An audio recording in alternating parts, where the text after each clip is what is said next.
At dinner, when I shared I left my old job for health reasons, my daughter-in-law mocked me, "You are unemployed again. How does it feel to be a loser?" I just smiled and said, "How does it feel to know you won't live rent-free in my house anymore?" Her face turned pale. Jennifer's fork clinked against her wine glass at exactly 9:30, demanding attention like the entitled princess she'd always been everyone. "I'd like to make a toast to my dear mother-in-law, Dorothy, who just shared the wonderful news that she's unemployed again after leaving her job for health reasons." Her voice dripped with mock sweetness as she made air quotes, her perfectly manicured nails catching the candlelight. "How does it feel to be such a complete loser at your age?" The entire dinner table went silent. My son, Michael's colleagues and their wives stared at their plates, pretending they hadn't heard what she just said to a 64-year-old woman who'd buried her husband 2 years ago. If you're watching this, subscribe and let me know where you're watching from. I set down my own wine glass with deliberate care. My hand steady as a surgeon's well. "Jennifer," I said, my voice calm as morning coffee. "I imagine it feels about the same as learning you'll be evicted from the house you've been living in, rent-free for 3 years. I paused, letting that sink in before delivering the knockout punch, because as of tomorrow, you and Michael have 30 days to find your own place. Jennifer's face went from smug satisfaction to corpse white in under 2 seconds. "What are you talking about?" "I'm talking about the fact that this house, the one you've been redecorating with such enthusiasm, the one you've been calling ours in your little social media posts, belongs to me, not Michael." "Me?" I smiled sweetly, the same expression she'd worn moments before. "Funny thing about property records, they're public information." Michael dropped his fork with a clatter. "Mom, what?" "Oh, sweetheart, didn't your wife tell you when you couldn't qualify for the mortgage because of your student loans? I bought this house outright cash. Your names aren't on the deed. They never have been." I stood up, smoothing my navy dress. "Jennifer, you've been particularly nasty tonight. So let me be crystal clear, you have exactly 30 days to pack your things and find somewhere else to live. I suggest you start looking for places you can actually afford on your part-time yoga instructor salary." Jennifer's mouth opened and closed like a fish gasping for air around the table.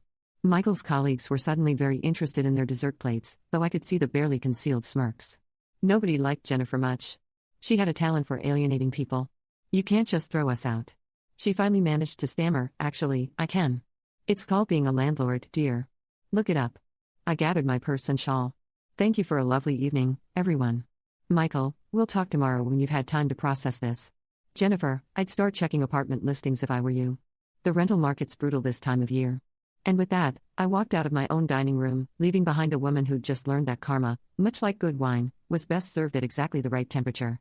The next morning, I sat in my sunroom with coffee and the newspaper, waiting for the inevitable phone call. It came at 7:15, right on schedule. "Mom, what the hell happened last night?" Michael's voice was strained, exhausted.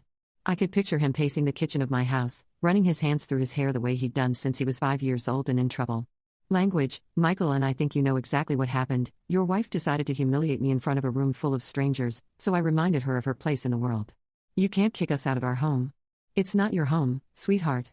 It never was." I set down my coffee cup with deliberate calm. "Do you remember 3 years ago when you and Jennifer were looking at houses? You were so excited about that little Tudor on Maple Street, but the bank wouldn't approve your mortgage because of your student loan debt." Silence on the other end of the line. "Do you remember how I offered to help, how I said I'd figure something out?" I continued. "What you don't know is that I didn't co-sign a loan, Michael. I bought this house outright for cash, $420,000 from your father's life insurance policy. But the mortgage payments are what you pay me in rent every month for 3 years. You've been paying me rent, not a bank. The house is mine. Michael, it's always been mine." I let that sink in for a moment. I put it in my name only because I wanted to protect my investment. Smart decision, as it turns out. Why didn't you tell us? There was something in his voice, not anger, but genuine confusion. My son, for all his faults, wasn't cruel like his wife. He was just weak, and weakness could be forgiven. Cruelty could not, because I wanted you to feel like you were standing on your own 2 feet. I wanted you to have dignity, pride in your accomplishments. Your father and I always said we'd help you kids without making you feel helpless. I paused, but dignity and pride are earned. Michael, they can't be given, and they certainly can't be bought. Jennifer says, you're being vindictive. Jennifer says a lot of things, most of them are about as valuable as her yoga certifications. I let the sarcasm drip just a little. Michael needed to hear it, even if he wasn't ready to accept it. Yet, she's my wife, Mom. Yes, she is, and I'm your mother.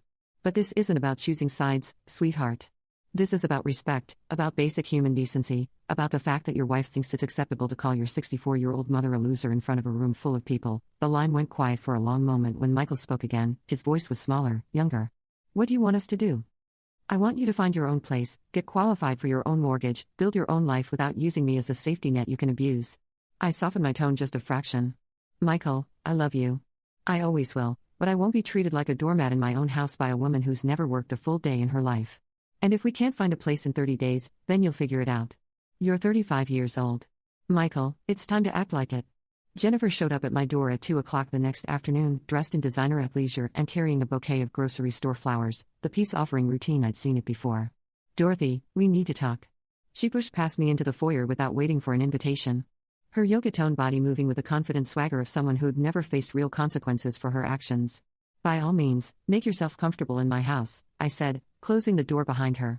She set the flowers on the entrance table and turned to face me, her expression a practiced blend of remorse and determination. I want to apologize for last night. I was out of line. Yes, you were. I've been under a lot of stress lately.